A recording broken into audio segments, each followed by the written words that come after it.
Welcome back to Spotlight. I'm Edjuenka, and I've just been joined by three members of the Virgin Islands Youth Parliament, as well as Ms. Brenda Lesomtai. She is the Acting Director of Youth Affairs and Sports. Welcome to Spotlight. Good to see you. Thank you. Yes. Thanks for having us. So we had a national youth policy, We did. and we have a National Youth Commission, a National Youth Council, and a National Youth Parliament. Yes. And we are about to launch the National Youth Parliament. Well, actually, the National Youth Parliament will be the first one of the three you've mentioned that will be coming into fruition. Okay, well that's interesting that the Parliament will be coming in before the Commission. Yes, the work's already in towards establishing the Youth Commission. We've started working on that. However, the establishment of the Youth Parliament came about because of the 40th anniversary of the Commonwealth Parliamentary Association, which had the 11th Caribbean Youth Parliament this year in July. And it was held here in the Virgin Islands. And since it was held here, we thought it would be apropos to have a representation at the Youth Parliament, which we did. We had 5 young persons, 2 of which are with me today, who represented the Virgin Islands at the Caribbean Youth Parliament on the 30th of July. So you skip a few steps. We skipped a few steps, but we represented well. That's cool. So we have Ms. Ria Vanterpool. Yes. Welcome to Spotlight, Mr. DeAndre Reimer and Mr. Sonia Pickman of the Virgin Islands Youth Council. The Virgin Youth Islands Parliament. Yes. Virgin Islands Youth Parliament. Youth Parliament. Okay. And I thought that when you were a member of Parliament, you had to get elected. Well, in this case, when we launched the National Youth Policy back in April, we sent out forms and asked young persons between the ages of 15 to 29, which is the definition of youth, as we've discussed, to, if they were interested in being a part of the Youth Parliament, to come and sign up with us. And we had quite a few who did, and they've stayed with us. We recruited some more. And it's basically a youth-led forum. It's a youth-led forum that enables young people across the whole territory to develop their skills and to advocate, if you'd like this, to advocate meaningfully on different platforms and themes that impact them. Okay? It contributes. No good. It contributes to a strong and secure territory by sustaining a group of young people who are politically accountable and responsible citizens. They're grounded in civic consciousness. They have a strong national identity and democracy and the rule of law, and hopefully respect for rights and diversity. Okay, it sounds like you put them in a straitjacket. Not at all.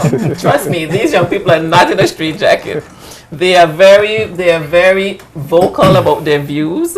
And what we do is we take their issues and we put them in a space where we can debate, literally debate the pros and the cons of the issues that they see affecting them. How many members make up the youth parliament? Right now we have 27 members. Is there a limit to the number of members that you can have? Currently, no. Ideally, we would like to have 34 persons. That way we can run 2 concurrent parliaments. As you know, we have a House of Assembly with 13 elected members. So we would like to be able to run 2 parliaments without duplicating the members as we do so. So ideally, we would like to have 34. I'm still seeking members. So those of you out there, we need more members. They can contact us and join. So does the Parliament does the Parliament have a constituency? It's not, like you have, I'm thinking of the existing Parliament where you have districts. Okay, let me explain. So do we have districts in this Parliament? Yes, we do. What we do is we have an executive body, as it is, a regular chairperson, secretary, vice chair, etc. But whenever we have a debate, we choose the parliamentarians who will be in that debate. So we do have a premier, and luckily for you, for the launch, which will be next Friday, we have our premier, Mr. Soniel Pickering, and we also have our leader of the opposition with us, which is Ms. Ria Vanterpool. Okay. So for each debate, we choose who the members will be, who the premier will be, and we do it. Everything is done quite democratically. We debate for whoever has the best debate for premier gets the premier. And so who we is doing the choosing? The group and the advisors. It's completely democratic amongst the group. They vote Okay. on who they would like to be. They listen, and then they decide which one was better and who presented the better argument, and who would be a better leader of the opposition, who would be a better deputy speaker, who would be a better premier, who would be a better minister for education and culture. So the group, the participants of the group decide who will hold these positions. And it reflects our House of Assembly. The only difference is that we do not do a 11-2 split, which is our current House of Assembly, because we feel it didn't give them enough of an opportunity to hone their skills, to have 11 people speak for and only 2 against. So we are actually having a breakdown of 8 government and 5 opposition. Okay. Now, what is the relationship of the parliament to the general youth of the territory? How do the youth of the territory participate within the parliament regarding representation from a constituency? So you have all the persons in the territory aged 15 to 29 Correct. that are youth, Are you? and you have a parliament that is supposedly representing all those youth of the territory. Am I wrong? Am I correct in my statement? You're correct here? in your statement. And so how does the constituency make representations to the parliament to affect the change or address the issues that the general youth population may have? Well, I can honestly say that we have representation from at least 2 of our islands of the 4. We have at least 9 representatives from Virgin Gorda. As we stand, it's difficult to have representatives from Anegada because most of the sessions are on Tortola. Although originally we had some sign up, but it was difficult, the logistics of getting them over for the training sessions. I didn't have anyone from Yusvendijk, but they're all welcome. As far as getting the information about, I think my group, I can say they're grassroots. They go out, they talk to their fellow compatriots in their community and ask their questions. They speak to them, they invite them, they let them know what they're doing. They're already doing that, to get issues that concern them to be brought forward for discussion. Okay. I'd just like you to focus on the functionality of the parliament, because I want them to speak about the issues and the activities themselves. No problem. Not a problem. No. Yeah, but yeah. So what I'm actually trying to get is how the parliament is going to function, and what is it going to mean for the territory. But I think I'm understanding that there's some advisory councils to the parliament. Yes. Which is the commission is one. The commission And will be the one. council is- and the youth council is will be another, one as right? well. And bearing in mind that those are not yet established, because when the youth council is established, they will be the ones that monitor the youth parliament. Okay. And And- that's where you exit. That's where, well, not quite. Okay. Because we will still have sort of a parent relationship to them, Yeah. but we're not, it is completely youth-led and youth-run. We're 'Cause just what- advisors What I'm to them. concerned about is the government's influence in the youth parliament. Right now, the government has no influence in the youth parliament. Well, you are representing the government and you are directing I them. am representing an And when you're advisor gonna who's when you're gonna assisting cut them them, loose? who's assisting the youth parliament Okay. in When they're gonna stand on their training. own? No, but what we do is we training communication skills, debating skills, research. They bring So themselves. they're in the training mode now. They're in the training mode. And then after they train, and then you'll step back and they're gonna start dealing with the public themselves Mostly. and so on. They have an executive body, and they also have a year plan, and they can tell you about what they plan So to do they're on gonna their they're own. gonna have a cabinet, and the premier gonna have his cabinet. The leader opposition is gonna have his members. Bearing in mind, though, we don't have a static parliament. We don't have a static House of Assembly. So for each debate, which they hope to have one per quarter, that House of Assembly will rotate. Someone else will be the premier, someone else will be the leader of the opposition. So everyone gets experience in the roles. Yeah.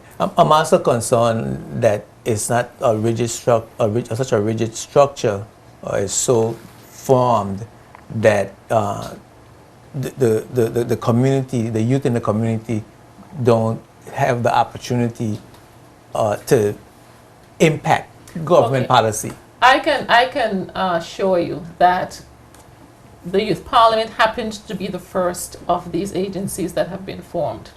But very closely on the heel of the Youth Parliament is the establishment of the Youth Council, Okay.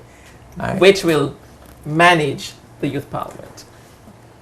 I'm gonna get rid of you now. When is the lunch going to be, and what form is that going to take?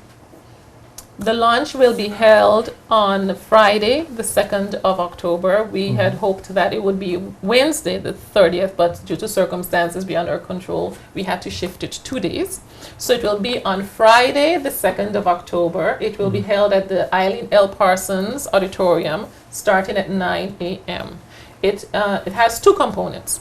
It will be a very brief ceremony, which will have the investiture of the youth parliamentarians, followed by an actual debate of the youth parliament. And what the issues being debated? What is your topic, my people? What? The motion that we will be debating is implementing a consumer protection agency that would regulate prices and ensure good value for goods and services. That's A timely subject. a timely, topical subject and very, very important subject. So, Mr. Premier, so how many members in the government and how many members in opposition? Presently, we have 8 members on the government and 5 on the opposition. Okay, and you, Mr. Premier, you and your government is proposing that we have price controls, or you are against having price controls? We are consumer proposing a consumer protection agency that will include a price control department, obviously, to help regulate the prices of goods and services coming in, so that at the end of the day, distributors, merchants, and anyone who provides a good or a service will have a structure in place where they can't overcharge, overprice, and the average man, the common man, could live peaceably in the territory. To get fair price for the product, Correct. and we don't have price gouging. Don't give him all your argument nuggets. Save that So- next Friday. So, member Raymond Minister of Health and Social Development. excuse me, All right. Sort you out. Mr. Minister of Health and Social Development, you were in favor. I wanted to ask you what side you're on, what side you were on, but since you tell me you're Minister of Health and Social Development, then you're automatically on the side of the government. Definitely so. That's okay. And opposition member Vanterpool, Leader of the opposition. Leader of the yes. opposition, sorry. Leader of the opposition, you disagree with having a consumer protection agency and instituting price controls? I don't want to completely give away my opposition's position, but we are not necessarily against the establishment of the agency, but we are holding the government accountable to the way they are approaching the issue. Okay. My government. Yes. Wow. Meet my parliamentarians. Okay. Well, I mean, it's interesting, but how do you think that affects young people ages 15 to 29? It affects everyone. Each young person has a parent. They live with someone, they live with an adult figure who has to spend the money and ensure that they spend wisely and in the benefit of themselves and the young person that is under their roof. Now, also there are young people who go to school who have to get school books, bags, have to get lunch, and so on and so forth. And you have situations where, for instance, a lunch kit. I heard from a friend, the lunch kit at a certain store in the territory is $35 or $39. Now that to me is Has food in it? Is it Kipling? it's an empty lunch bag and It's it's Kipling. $35 It's or not Kipling. $39 or somewhere in that So you think that's too ballpark. expensive? That is outrageous. too expensive to carry a $5 lunch. If and two, we have supermarkets that sell certain goods that we deem necessities, we deem basic goods, where the prices are totally outrageous. You're buying eggs for $10. You're buying grapes for $10. You're buying strawberries for $6. I mean, Strawberry, your strawberry price is too low. Strawberries are much higher there we than go. $6. So you understand Yes. the stance that we have against the increasing prices and the stance that we, the government, now share in providing an agency that would help to regulate and ensure that you get good value for product. Minister of Health and Social Development, Yes, so. right? Price controls. How you see price controls impacting the health of the young people in the community? Well, you see, you're tipping me into my debate now. I Jesus, don't want to give it away. But But- this is not a debate where this is not like a school debate where you're trying to win a debate. If you're the government, you're putting forward your plans and your motion, and you're going to pass the motion anyhow by virtue of the fact that you're the majority. Yes, correct. But what I would say is, from a health perspective, you know, there's what I've noticed recently that, not to really criticize any businesses, but you know, business along the line as like these local poultry farms, and you know, along that line, who is, you know, making sure that everything is being all sanitary, everything is sanitized, and you know, here's where the Consumer Protection Agency will step in, you know, alongside with the Environmental Health Unit. So we're going to try to merge them together now, and send out people under. To make sure that the poultry is safe, or the Correct. products, the goods that's being sold are safe, because nobody really checking the shelves to Exactly, make sure you that know. the stuff is not expired, that the chicken don't have too much hormones in You're them. wiping down this counter from, you know. Yeah, the salmonella ain't running rampant. Okay, so that's now. Okay, so that's cool. I understand that, and we have to come. We have to come back when we have a show for them by themselves. By themselves. Okay. Yeah, we have to. Yeah, because there's a lot of issues that I have that I want to address. You know, but I understand. You know, I think we have an understanding of how the parliament is going to function with the young people. How are you going to involve, as a government and as an opposition, how are you going to involve the broader youth constituency in the territory from Anegada to Jocelyn Lake? Well, as Mrs. Tai said, outside of the fact that we operate as a parliament, we have an executive board, of which I'm the chairman of that board. We already sat down and we produced an agenda for an entire year from September 30th to September 30th. That agenda includes constituency meetings in terms of going to each district, finding out exactly what the young people desire. First of all, we want to understand what they expect of us as a parliament, because we are in there to represent them, to advocate for them. So we first want to understand what they expect of us. Secondly, we want to understand, or we want to get from them, what are the issues that they see in their district, in their community, and the territory at large. What issues do they see that they feel has a direct or indirect impact on them as young people? And then what issues do they feel that we need to address to then take to the sitting parliament? Because there are certain things I'm sure that young people out there are facing right now that they would want the government to deal with. We're basically being their voice. Basically. Yeah. We're setting up seminars where it would be both for enrichment, for information, whether it's health and wellness, financial stability, things that young people deal with on a day-to-day basis, peer pressure, whatever have you. The main goal, basically, for the parliament is to ensure that we represent the young people well. And you represent them to the government.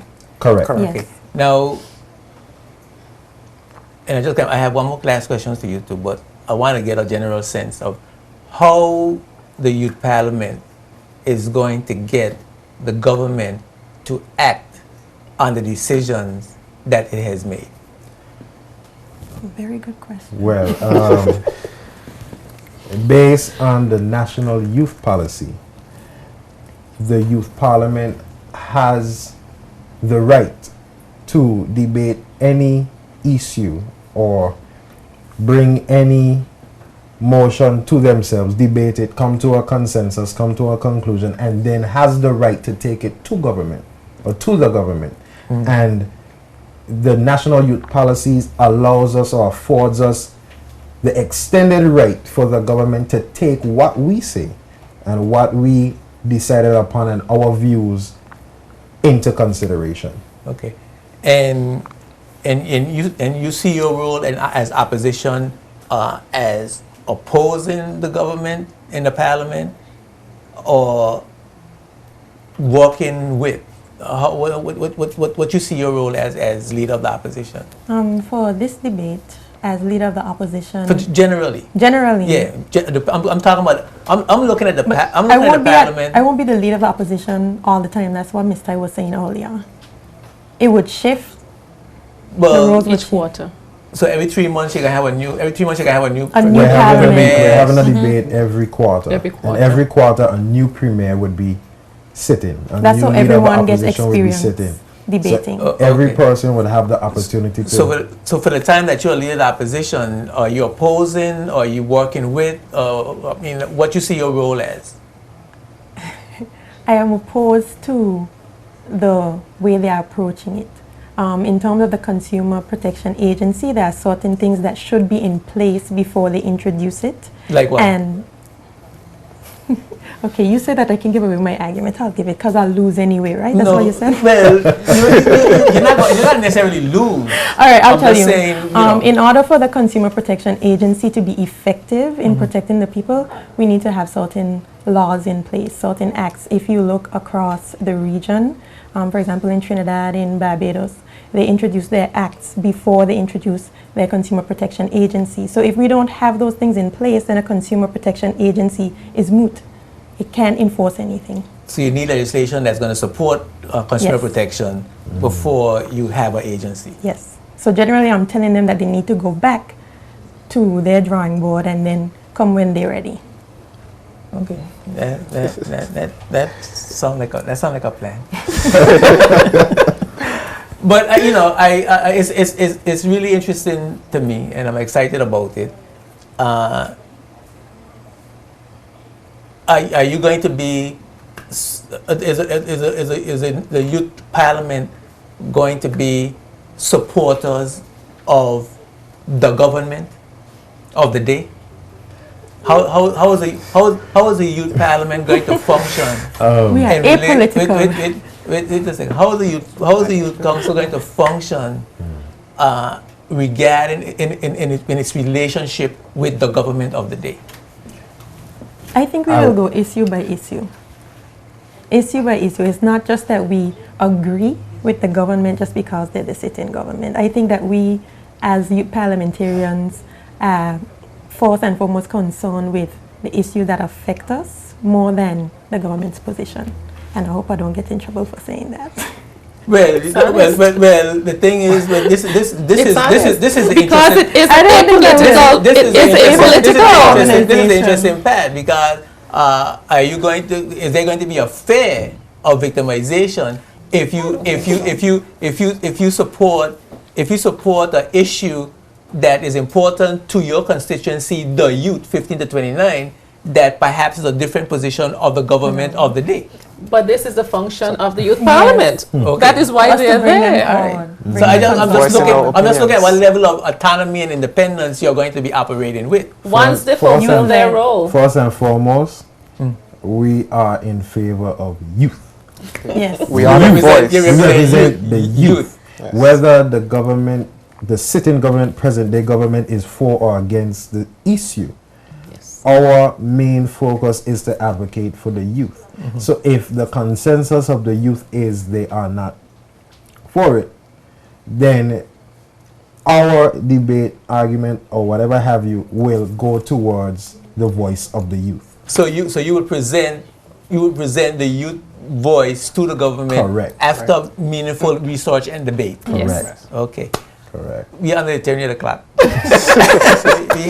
we are being terrorized by the clock because there's so much to talk about. I know. And I really enjoyed having you guys here. The launch is coming up Friday. It's Friday the 2nd of October in the Eileen L. Parsons, Eileen L. Parsons Auditorium. The swearing 9 a.m. The 9 swearing a.m. of in. the government and opposition. Yes.